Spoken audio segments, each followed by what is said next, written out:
Murder in the heart. You have heard that it was said to those of old, "You shall not murder," and whoever murders will be in danger of the judgment. But I say to you, whoever is angry with his brother without a cause shall be in danger of the judgment. Matthew 5:21-22. Jesus says that all murderers stand in danger of God's judgment. The sixth commandment says, "Thou shalt not murder." God hates murder, but there are two kinds, both emanating from the heart. First, the premeditated murder for no reason or in retaliation of a wrong done to you. This doesn't mean that people should not defend themselves in war. Second, the murder associated with anger toward a brother without cause. We can easily understand the first kind, but the second one makes us very uncomfortable. Cain killed Abel. He was obviously wrong, and God judged him for that. Herod was a murderer, and God judged him. These kind of murderers get what they deserve, right? Wickedness reaps judgment. How can anger be associated with murder? We all get angry at people from time to time. Jesus is driving a hard point here. He is dead on. He raises the bar again. God wants us to have nothing to do with anger towards others, especially the unjustified type. Harbored anger springs internally from a man and manifests in bad attitudes, feelings, and words which corrupt him. Jesus said so.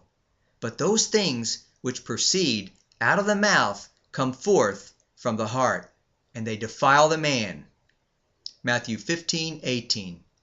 Unbridled anger within a man toward his brother is wickedness, equivalent to murder according to Jesus.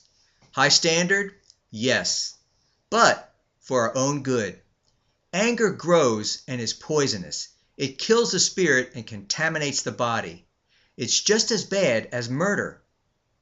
Jesus wants us to be holy. We have to keep a very short record of wrongs against us and refrain from anger most of the time because it leads to more problems. Most of all, it disconnects us from God. Anger against one another creates damage, the murdering kind.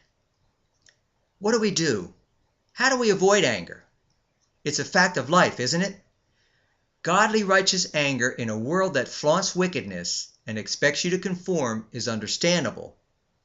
But we must exercise using anger with great caution. We don't want to cross the line and be considered murderers in our hearts. God will judge and discipline us harshly when we let anger govern our responses to injustices. He understands.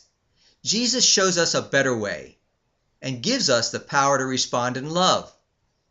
With or without cause, we must do a heart check on our emotions. Don't let the world provoke you into anger. History is full of angry feuds and disputes. Why risk God's judgment over unnecessary anger? Reject the impulse to murder your brother in your heart.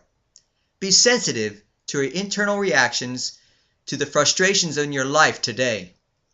Listen to Jesus' words in Matthew 5:21-24.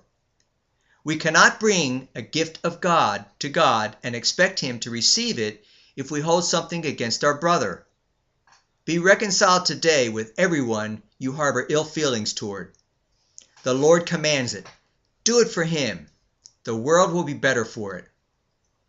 Therefore, if you bring your gift to the altar and there remember that your brother has something against you, leave your gift there before the altar and go your way. First, be reconciled to your brother and then come and offer your gift.